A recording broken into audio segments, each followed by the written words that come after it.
very impactful this week is the phrase that Moshe uses over and over and over again is God, your God, right? And uh, he's trying to show us that it's not just your parents' God. Now, who is Moshe speaking to? Moshe is speaking to those of us who all of our family have died, our fathers and brothers, and imagine being 19 years old, and seeing all basically your your your cohort die in the wilderness. The entire generation of that was lost. So he's Moshe in his retelling is telling everybody that um, this is not only the God, but it's your God. This is a God that you can call upon. He's your God. We got to remember that the Devarim, this whole chapter is about reexamining uh, things, right? So Moshe uh, gives us an understanding of a synopsis of what he wanted us to remember for this passage. Um, One thing that's a parallel in the Besorah is this idea of salvation, right? It's more of a kind of a new Christian theology um, that we're kind of in the need of being saved constantly, right?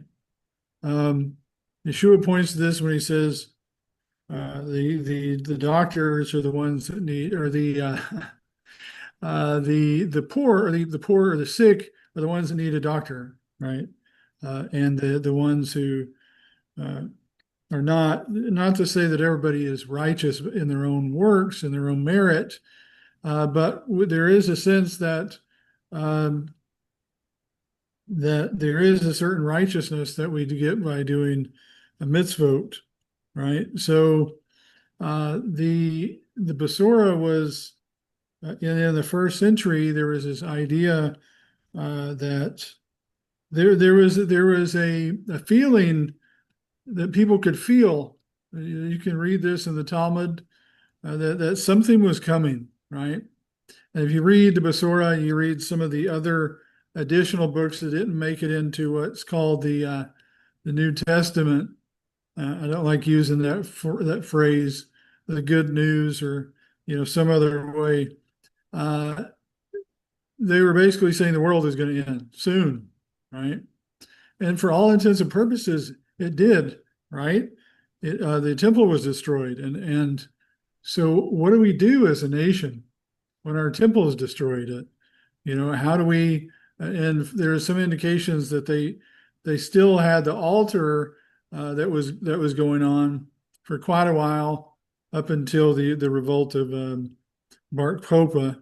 There was a working temple, there was working altar, but there was this idea of uh, in the preeminence of that time period of being saved, right? And the writers say that today is the day of salvation, right? And one of the ways that the writers of the Besorah uh, say that we are saved is by the word of our testimony. Okay, and what does that mean? It means a tradition, right? We have tradition that's been passed down all the way from Moshe. If we read the words of our fathers, I forget the Hebrew version. It just escaped my mind. The Pirkei Avot, yes, Pirkei Avot, right? And it says it's come. The Torah came from Hashem himself down through Moshe, down through the sages, down through the prophets, and it got to us through the Talmud and the Great Assembly, right? So um, Hashem wants us to remember the path we're on, right? Um, we have an individual path We have a family path. We have a path as a nation. We have a path as far as a religion. I don't know if everybody knows, but we're at a very, very volatile time as a nation, the nation of Israel. There are steps being taken today and in this time period, in this next few months, that will basically make it to where the nation of Israel is removed from all events. They're talking about removing us from the Olympics. They're talking about removing us from the World Cup, from all international sports. So basically, it's like all our, they're talking about removing movie industry things from Israel. So it's like we're being ostracized, and also the narrative and the focus is being changed. It's like, okay, you put these things, these sports, these entertainment things, now when all those things have been removed, and those people that ran those things have been told that, look, this is not a place for you. Where do we go? And the answer is the Torah, right? The answer is that we can now, not to say that, playing a sport or, being involved in arts is wrong in any way, but sometimes our focus gets off. Okay.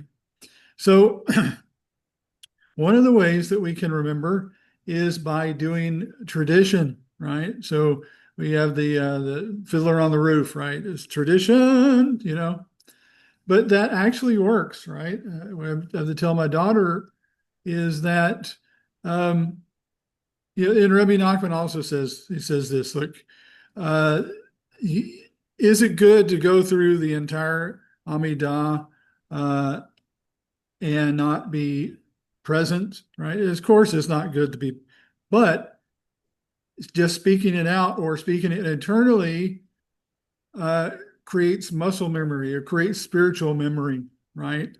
And we're doing this along with every other Jew who's participating in Shacharit or Mincha or Mariv. We're participating, right? And so, for instance, there's a story, one of my favorite stories is a story, and I'll close with this. Let me pull up his name. I just had it. Rabbi Yitzhak Halevi Herzog, a very, very righteous man.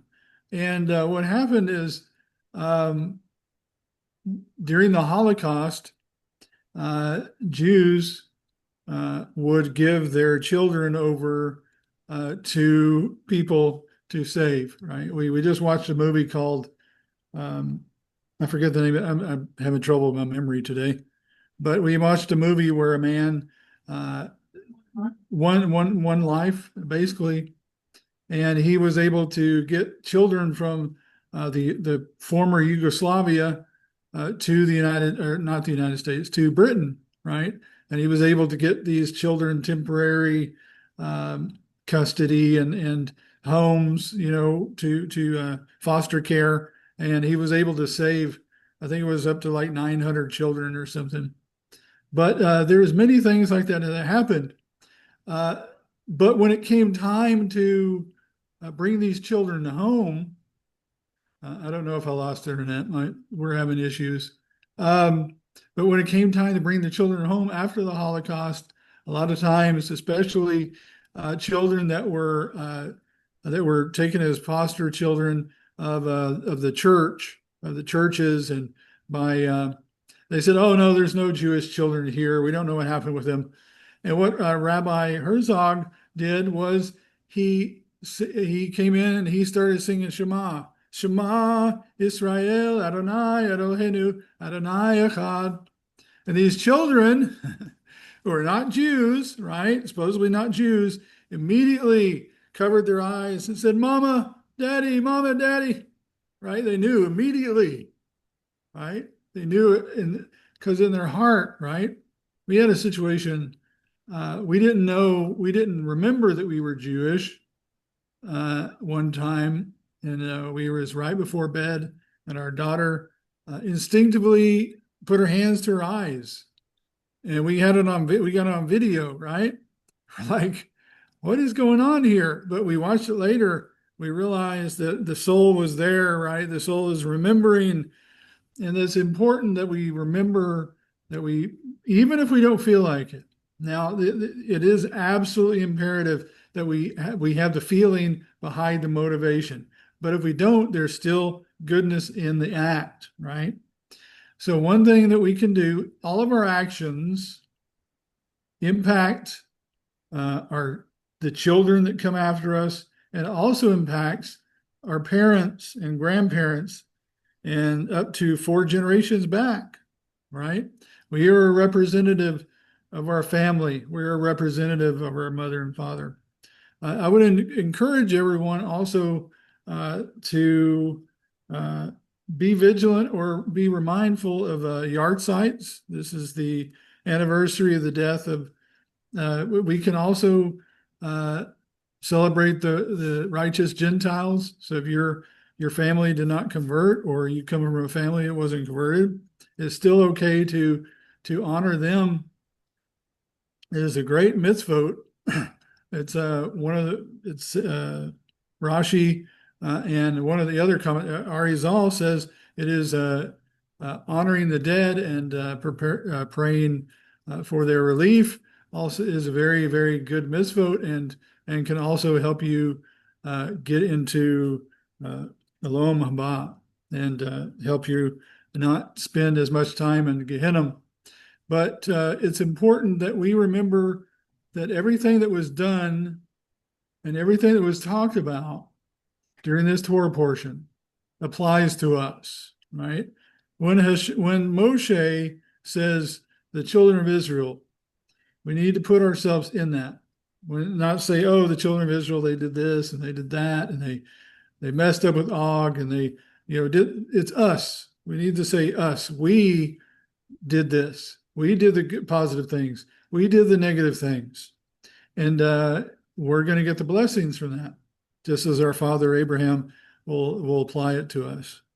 So let's all push on and find things that we can talk about, find things that we can share with not only ourselves, but with our family, and get a record, a memory, a testimony that we can say not only about Yeshua, but also about the Jewish faith delivered once for the saints. Shabbat Shalom.